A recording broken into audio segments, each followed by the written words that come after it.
Hello everyone, I hope आप सभी अच्छे होंगे।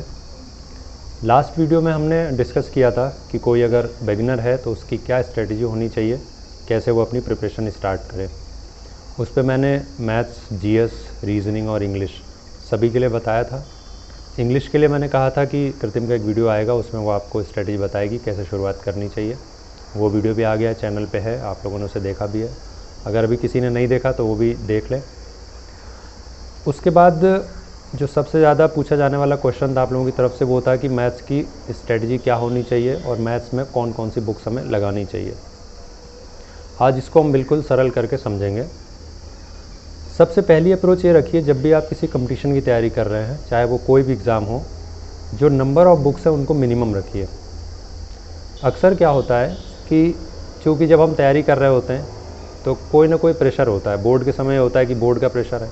इसी तरीके जब हम कंपटीशन की तैयारी कर रहे होते हैं तो एक नौकरी का प्रेशर होता है हमारे ऊपर। तो हमें हमेशा ये लगता है कि कहीं ऐसा ना हो कि अगर हम ये बुक नहीं पढ़ रहे हैं तो हमारी नौकरी नहीं लगेगी। तो सबसे पहले कुछ चीज़ें मैं आपको बता देता हूँ। पहली चीज़ कि आप अपने मन से इस डर को निकाल दीजिए। दूसरा, कोई भी बुक ऐसी नहीं होती है जिससे कोई भी आयोग हो, एसएससी हो या बैंकिंग के एग्ज़ाम्स हों, वो उस बुक से क्वेश्चन बनाए जाएँ। कोई भी बुक ऐसी नहीं होती। अगर ऐसा हो जाए तो सिर्फ वही बुक ही चलेगी और बाकी कोई बुक्स नहीं चलेंगी। तो ये कॉमन सेंस की बात है, इसको आप लोग खुद सोचिए।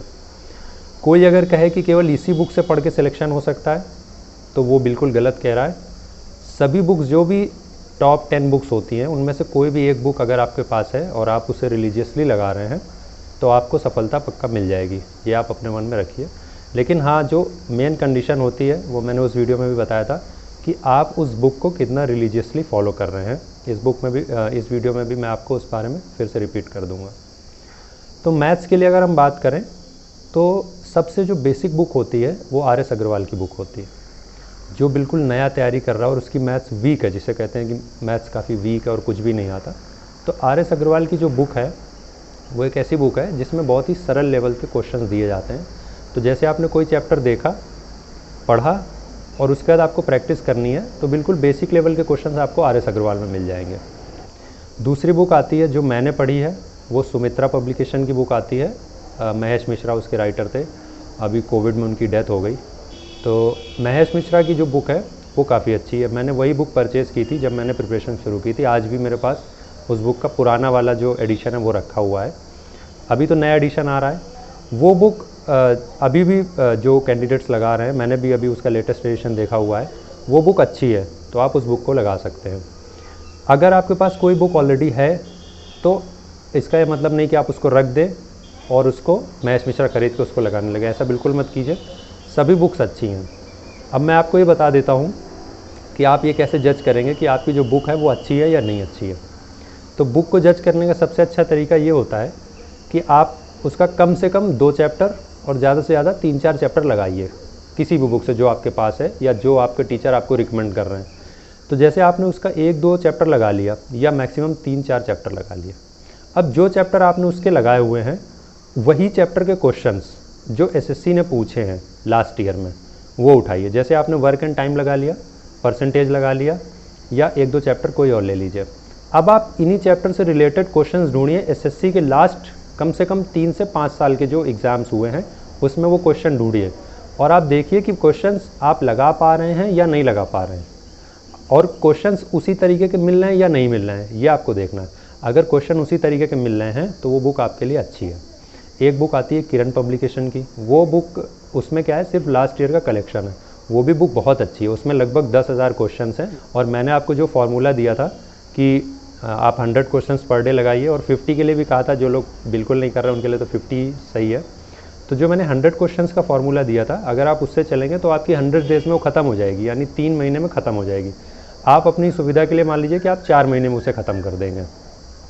तो अगर इस तरीके से आप उसको पढ़ेंगे तो वो 10,000 क्वेश्चन की बुक है, उसमें लास्ट ईयर के क्वेश्चन ही हैं, तो वो भी ख़त्म हो जाएगी। दूसरी चीज़, आप बहुत सारे टीचर से पढ़ रहे होंगे, ऑफलाइन जा कर के पढ़ रहे होंगे या ऑनलाइन पढ़ रहे होंगे।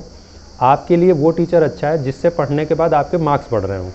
आपका सीधा सा यही एक स्टैंडर्ड होना चाहिए कि अगर किसी टीचर ने आपको 3 चैप्टर पढ़ा दिए, एक चैप्टर से आप गेस नहीं कर सकते टीचर को, लेकिन कम से कम आप उनसे पढ़िए हफ्ते 10 दिन और 3 से 4 चैप्टर हो जाएं। उसके बाद आप उस चैप्टर को लगाइए ईमानदारी के साथ, और उसके बाद आप देखिए कि जो उन्होंने पढ़ाया है वैसा एग्ज़ाम में आ रहा है कि नहीं और आप लगा पा रहे हैं कि नहीं। आपको इसी से पता चल जाएगा कि वो टीचर आपके लिए अच्छे हैं या नहीं अच्छे हैं, क्योंकि एग्ज़ाम में जो सिलेक्शन होता है वो मार्क्स से होता है, और मार्क्स आपके तभी आएंगे जब आप उस चैप्टर को लगा पाएंगे वहाँ एग्ज़ाम में। तो सीधा सा हर चीज़ का मापदंड यही रखिए कि आपके नंबर बढ़ रहे हैं या नहीं बढ़ रहे हैं। अगर आपके नंबर नहीं बढ़ रहे हैं तो आप अपना तरीका बदलिए, अगर आपके नंबर बढ़ रहे हैं तो आप सही ट्रैक पे हैं, चलते रहिए। और आपको नंबर तब तक बढ़ाने हैं जब तक कि आप मेरिट को या कट ऑफ को क्रॉस नहीं कर जाते। बस यही सिंपल सी एक स्ट्रैटेजी है। तो मैथ्स के लिए हमने जो बुक डिस्कस की बिल्कुल बेसिक बुक है, RS अग्रवाल। अगर आप शुरुआत कर रहे हैं, आपको डर लगता है, तो आप उसको लगा के ख़त्म कर दीजिए। दूसरी बुक आप कोई भी लगा लीजिए। मैं रिकमेंड करता हूँ महेश मिश्रा, सुमित्रा पब्लिकेशन की बुक है, और दूसरी है किरण की। किरण की बुक में क्या है कि उन्होंने गलतियाँ बहुत ज़्यादा की हैं, कहीं पे टाइपिंग एरर है, कहीं पे आंसर कुछ और दिया हुआ है, लेकिन उससे कोई ज़्यादा फ़र्क नहीं पड़ता। अगर 10,000 क्वेश्चन में मैं कहता हूँ अगर 500 क्वेश्चन भी ऐसे हैं तो आप उसको इग्नोर कर दीजिए। आपको अपना सिलेक्शन लेना है, आप बुक का रिव्यू करने के लिए नहीं बैठे हैं। और हमेशा कोई भी टीचर हो, कोई भी बुक हो, उसमें कुछ ना कुछ कमी होती रहेगी। तो आप ये बेस्ट वर्ड के पीछे बिल्कुल मत भागिए, क्योंकि बेस्ट के चक्कर में क्या होता है कि हम गुड और बेटर को हमेशा इग्नोर कर देते हैं, और इससे कोई प्रैक्टिकली फ़र्क नहीं पड़ता, केवल हमारा लॉस हो जाता है, हम क्योंकि बेस्ट के पीछे भागते रहते हैं। तो इस तरीके की चीज़ों के पीछे मत भागिए।